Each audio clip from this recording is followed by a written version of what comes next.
Hello friends, welcome to all.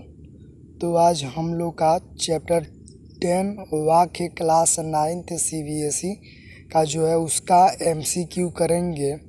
ठीक है, तो चलिए बिना टाइम वेस्ट किए ही अपना वीडियो स्टार्ट करते हैं। फर्स्ट क्वेश्चन है, बंदों द्वार की संकल खुलने से क्या तात्पर्य है? यानी जो बंद द्वार है उनके संकल खुलने से क्या मतलब है? देखिए, अपना फर्स्ट ऑप्शन देखते हैं। प्रज्ञाचक्षुओं का खुलना, दरवाज़ा खुलना, परमात्मा के पास जाने का रास्ता खुल जाना, और च में है संसार से विदा होना। तो इसका करेक्ट आंसर क्या हो जाएगा? ये हो जाएगा प्रज्ञाचक्षुओं का खुलना। ठीक है, चलिए नेक्स्ट क्वेश्चन देखते हैं। माझी का यहाँ क्या अर्थ है? ठीक है, जो माझी आया है वाक्य में उसका अर्थ क्या है? ए दिया है नापिक, बी दिया है मध्यस्थ, सी दिया है ईश्वर, डी दिया है गुरु। तो इसका करेक्ट आंसर क्या हो जाएगा? ऑप्शन नंबर सी, ईश्वर हो जाएगा। ठीक है,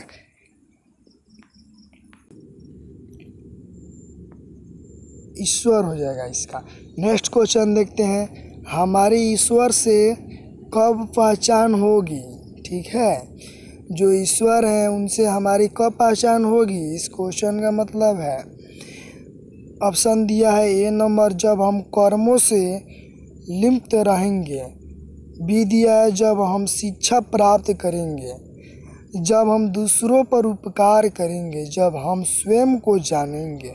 ठीक है, तो ऑप्शन नंबर ए का आशा छोड़ दीजिए, ये तो बिल्कुल रॉन्ग है। जब हम शिक्षा प्राप्त करेंगे, शिक्षा तो सब कोई भाई प्राप्त करता है, तो ईश्वर से पहचान थोड़ा ना सब किसी का हो जाता है। तो ये भी ऑप्शन क्या है? गलत है। जब हम दूसरों पर उपकार करेंगे, तो ऐसा है ही नहीं, हम भी लोग तो है तो इंसान ही ना, उपकार तो करते ही हैं। ऐसा नहीं कि किसी का उपकार नहीं किया जाता है। तो चलिए, इसका ऑप्शन नंबर बच गया क्या? डी बच गया। तो यही करेक्ट होगा। जब 3 को हमने इनकरेक्ट किया है तो जो बच गया 4th नंबर वही तो करेक्ट होगा।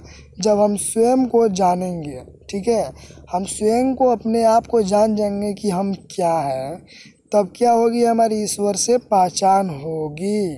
ठीक है, चलिए अपना नेक्स्ट क्वेश्चन देखते हैं।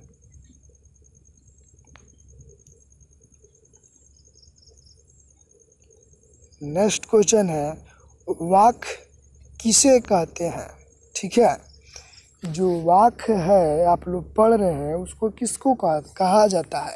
एक पक्षी का नाम है, वाणी को वाक कहते हैं। जो भी वाणी होता है, ठीक है, उसी को ही वाक कहते हैं। कश्मीर में कविता पर वाक कहते हैं। वाक ईश्वर भक्ति को कहते हैं। इसका ऑप्शन नंबर 20 इसका क्या हो जाएगा? राइट आंसर हो जाएगा। वाणी को वाक कहते हैं। ठीक है, चलिए नेक्स्ट क्वेश्चन देखते हैं। जेब टटोलने का प्रतीकार्थ क्या है? ठीक है, जो जेब टटोलने का प्रतीकार्थ है वो क्या है? तो ऑप्शन नंबर ए दिया है, आत्मावलोकन करना, खर्च का हिसाब लगाना, माझी को उसका किराया देना, किसी का कनी न रहना। ठीक है, तो इसका ऑप्शन नंबर क्या हो जाएगा? ये इसका राइट आंसर हो जाएगा। करेक्ट इसका ये आंसर होगा। चलिए, रस्सी का प्रयोग कवित्री ने किसके लिए किया है? जो कवित्री थी वो रस्सी का प्रयोग किसके लिए किया है? ठीक है, तो ऐसा नहीं है कि कवित्री जो है वो रस्सी को बांध कर पेड़ में चढ़ने के लिए प्रयोग किया होगा, ऐसा बिल्कुल नहीं है। चलिए देखते हैं अपना ऑप्शन क्या है। ईश्वर तक पहुंचने के लिए, देखिए, तो जो कवित्री थी वो रस्सी को ईश्वर के पास बांध दी थी, ईश्वर के घर में, और उसी को धा के चढ़ने के लिए उन्होंने क्या किया था? प्रयोग किया था रस्सी का, है ना? नहीं, ये बिल्कुल नहीं है। ठीक है, रस्सी का प्रयोग प्राणों के उस सहारे के लिए हुआ है जो हमें ईश्वर तक ले जाता है। ठीक है, तो अभी चलिए अभी ऑप्शन और देख लेते हैं। रस्सी बंधन का प्रतीक है और रस्सी मोह पाश का प्रतीक है। तो ये इसका ऑप्शन नंबर क्या हो जाएगा? बी हो जाएगा। और रस्सी का प्रयोग प्राणों के उस सहारे के लिए हुआ है जो हमें ईश्वर तक ले जाता है। ठीक है, चलिए नेक्स्ट क्वेश्चन देखते हैं।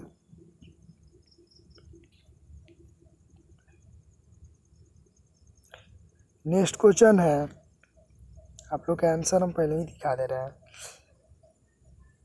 समखा तभी होगा संभावी, पंक्ति में निहित जर्ग बताइए। ठीक है, यानी इसका जर्ग का मतलब होता है कि आपको बताना ये कौन सा अलंकार है। ठीक है, तो चलिए देखते हैं। यमक, रूपक, श्लेष, उत्प्रेक्षा। तो इसका ऑप्शन नंबर ए हो जाएगा राइट आंसर, यमक होगा। अलंकार का वीडियो हम एक बहुत जल्दी बनाने वाले हैं जिसमें अर्थालंकार और शब्दालंकार और उनके 5-5 एग्जाम्पल भी हम बताएंगे उसमें से। तो आप लोग को और बढ़िया से अच्छे से अलंकार क्या होता है वो समझ में आ जाएगा। ठीक है, चलिए अपना नेक्स्ट देखते हैं क्वेश्चन। सुषुम सेतु पर खड़ी थी, पंक्ति में अर्थ बताइए। इसका मतलब इसमें भी वही बात बताना है। ठीक है, कौन सी ये अलंकार है? यमक है, श्लेष है, रूपक है, उपमा है। तो ये तो बिल्कुल हो जाएगा रूपक अलंकार। ठीक है, ये रूपक अलंकार है, एकदम करेक्ट आंसर आपका हो जाएगा सी नंबर। नेक्स्ट क्वेश्चन देखते हैं अपना। देखिए और जूम कर दे रहे हैं, आप देख लीजिए अच्छे से। चलिए देखिए रूपक होगा। ठीक है, चलिए नेक्स्ट क्वेश्चन देखते हैं अपना। संभावी का क्या अर्थ है? ठीक है, जो संभाविक इसमें दिया है उसका अर्थ क्या है, मतलब उसका मतलब क्या होता है? ईश्वर के साथ समभाव रखना, ये नहीं होगा, बिल्कुल गलत है। सभी प्राणियों के साथ समभाव रखना, ईश्वर की साधना करना, कर्म करते रहना, ये तो बिल्कुल नहीं होगा, सी भी नहीं होगा। ऑप्शन नंबर बी क्या हो जाएगा? राइट आंसर हो जाएगा। चलिए नेक्स्ट देखते हैं। भाव सागर में कौन सा अलंकार है? भाव सागर, ठीक है, उसमें कौन सा अलंकार है? तो इसमें एकदम जो होगा वो रूपक ही अलंकार होगा। ठीक है, क्योंकि भाव रूपी सागर है। ठीक है, चलिए ऑप्शन देख लेते हैं। ऑप्शन हम लोग का है उपमा, रूपक, अनुप्रास, यमक। तो रूपक होगा। ठीक है, चलिए नेक्स्ट क्वेश्चन देखते हैं। कच्चे धागे किसका प्रतीक है?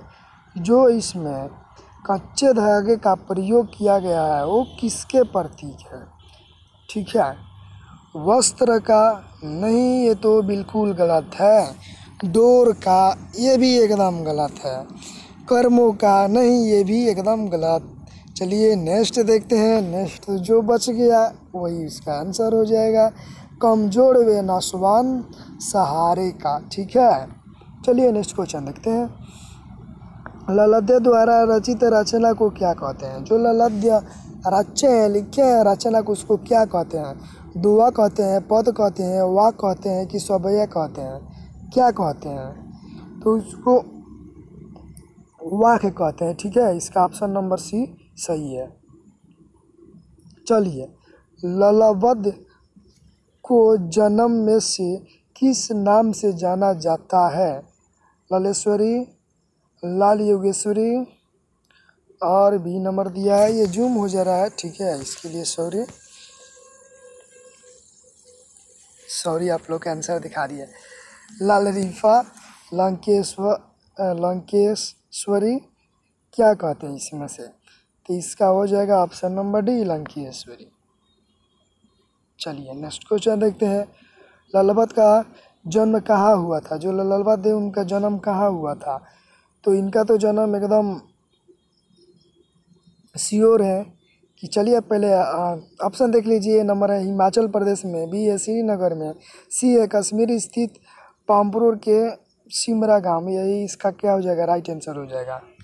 ठीक है, चलिए नेक्स्ट क्वेश्चन देखते हैं। सलबत का जन्म कब हुआ था? ठीक है, सलबत का जन्म बताना है। तो इसका आंसर क्या हो जाएगा? 1520 है, 1520, ये ऑप्शन देखिए, 2 ऑप्शन एक ही दे दिया है, ठीक है। तो चलिए देखते हैं, 14 से 20, 16 से 20। तो इसका ऑप्शन नंबर क्या हो जाएगा? ये हो जाएगा 15 से 20 में, सन 15 से 20 में, ठीक है। चलिए नेक्स्ट देखते हैं अपना क्वेश्चन। ये साथ 15 ये क्वेश्चन हो गया, ठीक है। और कुछ काव्य अंश पर आधारित बहुविकल्पीय प्रश्न है, इसको भी कर लेंगे। चलिए इसको पढ़ लिया जाए पहले, ठीक है। उसके बाद से इसको भी, इसमें से भी 5 ऑब्जेक्टिव बनेगा, इसको भी आसानी से कर लिया जाएगा। इसको जब पढ़ लिया जाएगा ना तो आसानी से ऑटोमेटिक ही हो जाएगा, ठीक है। चलिए तो इसको स्टार्ट करते हैं। रस्सी कच्चे धागे की खींच रही मैं नाव, जाने कब सुनी मेरी पुकार, करे देव भव सागर पार, पानी टपके कच्चे सकारे, व्यर्थ प्रयास हो रहे मेरे, जी में उठती रह हूँ, घर जाने की इच्छा है घेरे। यहाँ परे लिखा है ना, तो यहाँ पे परे नहीं होगा, घेरे होगा, ठीक है। ये मिस्टेक से लिखा गया है। चलिए तो इसका हम हिंदी भी बता देते हैं, थोड़ा समय लगेगा लेकिन हम इसका अर्थ समझा देते हैं कि आपको जो नीचे दिया गया है क्वेश्चन, उसको करने में क्या होगी, आसानी होगी, ठीक है। मनुष्य का जीवन कच्ची मिट्टी के घड़े के समान है, ठीक है। यहाँ पे कहा गया है रस्सी कच्चे धागे की खींच रही मैं नाव, ठीक है। कवित्री कह रही है मनुष्य का जीवन कच्ची मिट्टी के घड़े के समान है, जैसे कच्चे मिट्टी के घड़े में पानी नहीं रुकता, वैसे ही कवित्री ने जीवन को माना है। बिना ईश्वर प्रेमी की अग्नि में तपे मनुष्य का जीवन खंडित है, यानी अधूरा है। भक्त कवियों के यहाँ सबसे बड़ी सिद्धि भवसागर अर्थात सांसारिक मोह माया से मुक्त पा जाने में बताई गई है, ठीक है। इस संदर्भ में यह कवित्री अपने को कच्चे धागे की रस्सी बताकर ईश्वर से यह आस लगाई है कि कभी न कभी उसकी पुकार को सुनकर वह परमात्मा उसे शांत और मुक्ति प्रदान करेंगे, ठीक है। जो कवित्री है वो भगवान से यही आस लगा के बैठी है। जीवन के साधन रूपी कच्चे धागे से इस संसार रूपी भवसागर में तितरी हुई मनुष्य की जीवन नौका को डूबने से बचाने के लिए कुशल माझी की जरूरत है, ठीक है। कवित्री को यह अखंड विश्वास है कि एक परमात्मा ही उसकी यह जरूरत पूरी करने में समर्थ है। मनुष्य का स्वभावतः संकालु होता है, इसलिए कवित्री कहती है कि मुझे घर अर्थात ईश्वर की शरण में जाना है, अतः मेरे मन में वहाँ शीघ्र जाने की ही इच्छा उठ रही है, ठीक है। जो कवित्री है वो क्या आस लगाए बैठी है कि जो माझी है, माझी का मतलब क्या होता है, ईश्वर जो भगवान है, जो भगवान है, कवित्री जो वास लगा के बैठी है वो वास को कभी तो कभी पूरा जरूर करेंगे, ठीक है। इसी आस में क्या है वो कवित्री ने बैठी है। चलिए अब क्या करते हैं, क्वेश्चन की ओर चलते हैं। चलिए, कच्चा धागा किसका प्रतीक है? कच्चे प्रेम का, सच्चे प्रेम का, कमजोर और नशवान सहारे का, इनमें से कोई नहीं। तो इसका आंसर ऑप्शन नंबर सी हो जाएगा, कमजोर और नशवान सहारे का। चलिए नेक्स्ट देखते हैं, कच्चे सकोरे का क्या आशय है? कच्चे सकोरे का क्या आशय है? यानी सकोरे मतलब होता है मिट्टी का कटोरा, ठीक है, कटोरे या कटोरा। चलिए तो इसका क्या हो जाएगा, ऑप्शन नंबर ए ही इसका करेक्ट हो जाएगा, स्वाभाविक स्वरूप से कमजोर प्रयास। चलिए नेक्स्ट क्वेश्चन देखते हैं, कवित्री को किस घर जाने की इच्छा हो रही है? कवित्री जो है वो किसके घर जाने की उसकी इच्छा हो रही है, किसके पास? ठीक है, अपनी माँ के घर। देखिए ये तो बिल्कुल गलत है, आप इसे करेक्ट मत समझ लीजिएगा, बिल्कुल गलत है। आत्मा का परमात्मा से मिलन परमात्मा के घर, हाँ ये तो होगा, एकदम यही करेक्ट है। बी, अपने प्रियतम के, नहीं ये सब गलत है। तो ये ऑप्शन नंबर क्या हो जाएगा, ऑप्शन नंबर बी इसका सही हो जाएगा। कवित्री के मोक्ष प्राप्ति के रास्ते बंद क्यों हैं? ठीक है, जो कवित्री है उनके मोक्ष प्राप्ति के रास्ते क्यों बंद है? उसके प्रयास कमजोर हैं, उन्होंने नस्वान चीज़ों का सहारा लिया है। और ऑप्शन देखेंगे, यह मोहग्रस्त है, वह ईश्वर से विश्वास नहीं रखती। इसका ऑप्शन नंबर बी हो जाएगा। ठीक है, करेक्ट, उन्होंने नस्वान चीज़ों का सहारा लिया है। लास्ट देखते हैं, इस जो था वाक्य उसका लास्ट क्वेश्चन है, रस्सी किसके लिए प्रयोग हुआ है? बंधन के लिए, जीवन रूपी डोर के लिए, ईश्वर प्राप्ति के लिए हो रहे प्रयासों के लिए। तो इसका ऑप्शन नंबर क्या हो जाएगा? ऑप्शन नंबर बी इसका करेक्ट हो जाएगा, जीवन रूपी डोर के लिए। चलिए, इसी के साथ क्या होता है, हम लोग का वाक्य समाप्त होता है और इसका जो भी जितना भी इम्पोर्टेंट MCQ था वो भी हम लोग का क्या हुआ, समाप्त हो गया।